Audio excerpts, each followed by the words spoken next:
Greetings and welcome to today's segment of Front Page, where every weekday I summarise and find the most interesting parts of the day's headlines from 5 different newspapers from around the world. My quest is to weed out the facts as they're reported in each newspaper, and I'll do my very best to find the most interesting stories out there. I'm your host, Murad Hamami. Let's start off here at home with the Daily Sabah. And they've gone with the local newspaper, local news headline, saying that the government is firm on mobilising against inflation.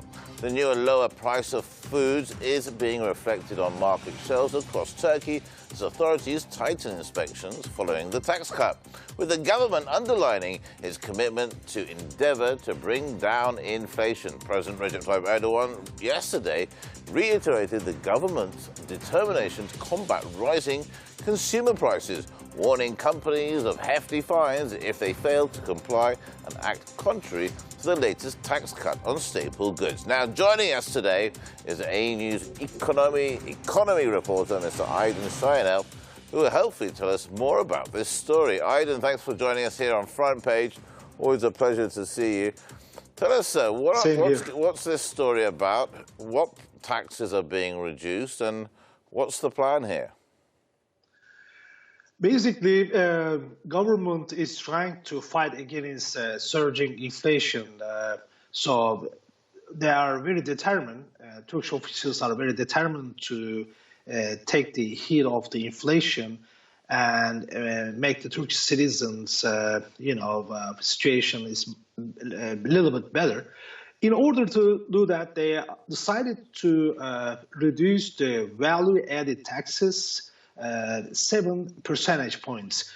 Normally, we have in the Turkish tax system 8% of value-added taxes to basic items, including water, eggs, dairy food, such as this kind of items. Now we're gonna see 1 percentage of the value-added taxes. So basically, 7% of the items price on the basic good needs to be lower.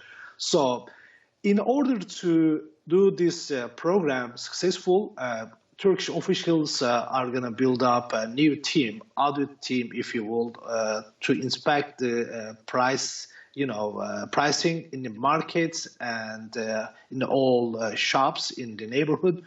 And after that, we're going to see some effectiveness of this program. According to economists, it's supposed to take 2 months. Right now, we are sitting around 48% of inflation.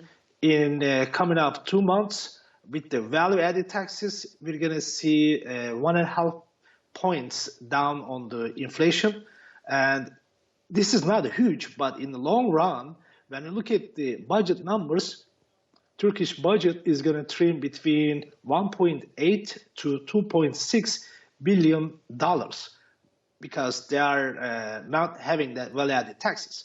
So with that said, we're going to see some little bit seasonal relaxations after 2 months as well, because farmers, as you know, Turkish farmers, they are going to have their, goods in, I will say, like end of May. So let's say if you are having vegetables, the pricing will go down because supply is going to fix.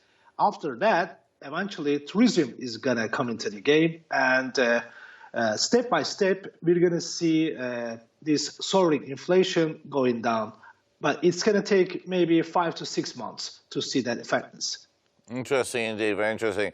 And these are the staple goods like bread, flour, sugar, things like that. Is that correct?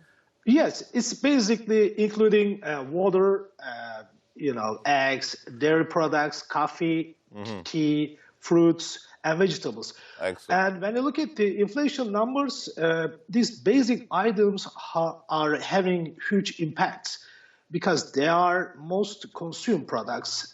And when you have their prices up, it's affecting, the inflation rapidly. So when you took that hit of that basic items pricing, you're going to see, overall inflation number will, will go down. Excellent. Aydin Shaidel, pleasure. Thanks for joining me here on Front Page. Always good to see you. Take care. Stay safe.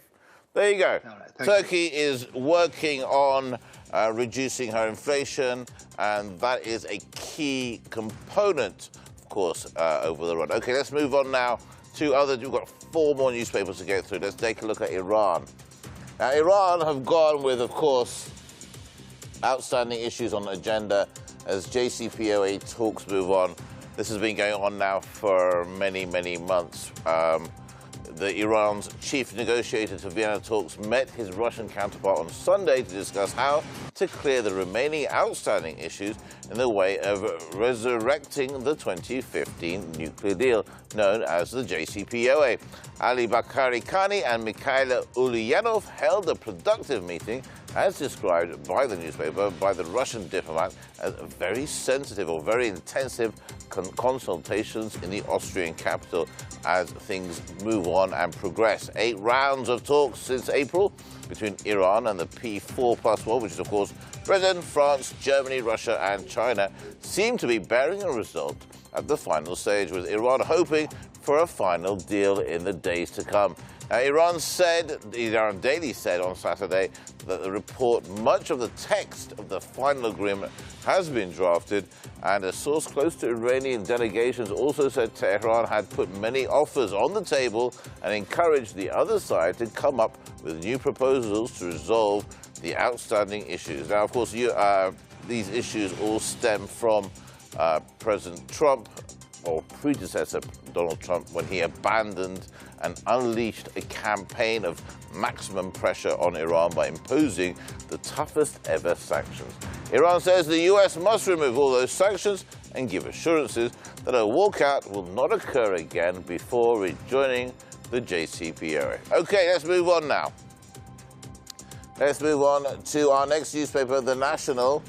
Now, they've gone with, The National is, of course, out of the United Arab Emirates. They've gone with UAE and Turkey hail new era, of prosperous ties. This is really important in the region. Sheikh Mohammed bin Zayed, Crown Prince of Abu Dhabi and Deputy Supreme Commander of the Armed Forces, heralded the start of a prosperous new phase of cooperation with Turkey's Recep Tayyip Erdogan on his first official visit to the Emirates in almost a decade. Sheikh Mohammed revealed plans to double trade between the countries in the future. The two leaders reviewed ties between the nations during high-level talks at Qasr El Watan, the presidential palace, on Monday. In the palace's main hall, a guard of honor was given to the visiting dignitaries as a military band played the national anthems of both nations. Now, Sheikh Mohammed said the visit would help to further strengthen and partnership between the countries to the benefit of both. The two men explored alliances in a number of fields, from investment and economic development, and as well as, interestingly, space projects, renewable energy, health and food security. They exchanged views on a number of issues across the whole region, with both stressing the need to work together to support stability and security. Okay, we've put together a short package for you. Take a look at this. Değerli kardeşim Şeyh Muhammed bin Zayed'in Kasım ayındaki ziyaretiyle Türkiye Birleşik Arap Emirlikleri ilişkilerinde yeni bir dönemi başlattık. Turkish President Recep Tayyip Erdogan paid an official visit to the United Arab Emirates this week. The 2-day official visit comes at the invitation of Abu Dhabi Crown Prince Sheikh Mohammed bin Zayed Al Nahyan. The Turkish and Emirati delegations discussed all aspects of bilateral ties between their countries, exchanging views on the latest developments in the Middle East and North Africa. Birleşik Arap Emirlikleri, Türkiye'nin Körfez bölgesindeki başlıca ticaret ortağıdır. İkili ilişkilerimizde duraksama yaşanan dönemde dahi ticari ilişkilerimiz hacmini korumuş, özel sektörlerimiz arasındaki ortaklıklar canlılığını muhafaza etmiştir. Turkey and the United Arab Emirates have signed 13 agreements to strengthen and deepen their bilateral ties in various fields. Agreements include the defence industry, technology, trade, economy, agriculture, youth, transportation, disaster management, meteorology, health, climate change, communication and archive. Ticari ilişkilerin geliştirilmesi, yatırımların artırılması konusunda güçlü bir müşterek iradeye sahibiz. Turkey's vision for its future with the Arab countries is to develop social, economic and cultural interaction within a politically and security-wise stable environment and on the basis of the win-win principle. With this vision, Turkey wishes and seeks to increase the prosperity and well-being of not only the Turkish people, but also of those in the wider region. Şimdiki ortak hedefimiz, ikili ilişkilerimizi her alanda çok daha üst seviyelere taşımaktır.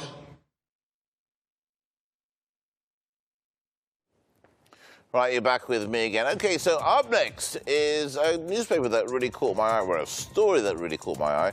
We'll get to Russia and Ukraine update in a minute, but just remember that life does go on in other parts of the world. And of course, we've got the Olympics that's going on. And let's take a look at the Financial Times. They've gone with Russian skater given, or on thin ice first, Russian skater given a reprieve. Now, this is an interesting story, and I'm sure you'll find the same. 15-year-old Kamila Valieva marked her Olympic debut last week by becoming the first female figure skater to land a hugely demanding quadruple jump as the Russian and her compatriots leapt into first place in the team events. 2 days later, Valieva was told that she had tested positive for a banned drug, thrusting the young star into the center of international dispute that has disrupted 2 medal events and refocused scrutiny on the International Olympic Committee's relations with Russia, already under a national ban for state-sponsored doping. The Court of Arbitration for Sport ruled on Monday that Valieva could compete in this week's individual skating event while appealing her positive drugs test. Now, the decision sparked anger with athletes groups and Western competitors who placed the blame on the ineffectiveness of the IOC's sanctions against Russia. Western Olympic officials, including from the US, Germany and Canada, expressed regret at the CAS decision, with US Olympic and Paralympic Committee Chief Executive Sarah Hirschland calling the Valieva case another chapter in the systemic and pervasive disregard for clean sport by Russia. Russia has been officially banned from international sporting events since December 2017 as punishment for its state-sponsored doping program in the 2014 Winter Olympics held in Sochi. All right, so another story about Russia, but this time with the Olympics. Now, let's take a look at our final newspaper. Of course, we're going to be talking about Ukraine and Russia. Let's go to the final, the Daily Telegraph. And Joe Biden and Johnson have said the window of her peace is open, say Biden and Johnson. Okay, this is, of course, all over the news now, as we all know. Prime Minister Boris Johnson yesterday shared a phone call with President Joe Biden to discuss Ukraine after warning earlier today that there could be less than 48 hours to prevent an invasion. The Allied leaders agreed that hope is not lost and said they would try to push for a diplomatic solution to avoid war in Eastern Europe, in a call which lasted around 40 minutes. Now, the leaders emphasized that any further incursion into Ukraine would result in a protracted crisis for Russia, with far-reaching damage for both Russia and the world. They agreed that Western allies must remain united in the face of Russian threats, including imposing a significant package of sanctions should Russian aggression escalate. They also reiterated the need for European countries to reduce their dependence on Russian gas, a move which we don't know for sure, though, which is more than any other, would strike at the heart of Russia's strategic interests. It comes after Mr. Johnson had earlier compared European states to addicts and called on them to end their reliance on Russian gas imports. Now, this is also an interesting part. The State Department has also ordered the destruction of network equipment and computer workstations at their Kiev embassy in case it ends up in Russian hands. Mr. Johnson took a thinly veiled swipe yesterday, insisting that the world needs to learn the lesson of 2014, when not enough was done to move away from Russian gas and oil following the Russian activity in eastern Ukraine and the annexation of Crimea. Ukraine President Volodymyr Zelensky turned up the heat on Germany Monday afternoon, saying after talks with Mr. Scholz, who again dodged on the whether the pipeline could be mothballed, that everyone should clearly understand that Nord Stream 2 is a geopolitical weapon for Russia. In a rousing televised address to the nation yesterday, Zelensky said, "We are confident but not self-confident. We understand all the risks every day. We are constantly monitoring the situation and calculating various scenarios, preparing decent responses to all possible aggressive actions." Now, as much as 60% of Russia's available land forces is now massed on Ukraine's borders, poised to attack, according to Western intelligence agencies, with Russia's warship also in the Black Sea. Some foresee the attack to take place tomorrow, the 16th of February. Let's truly hope that doesn't happen. Okay, that's the papers from around the world. And I've given you my best to give you a synopsis of those 5 newspapers. We've gone from Turkey through to the Middle East and, of course, the UK. Be sure to tune in tomorrow at the same time while I'll be here giving you a synopsis of the front pages from around the world. I'm your host, Murad Hamami.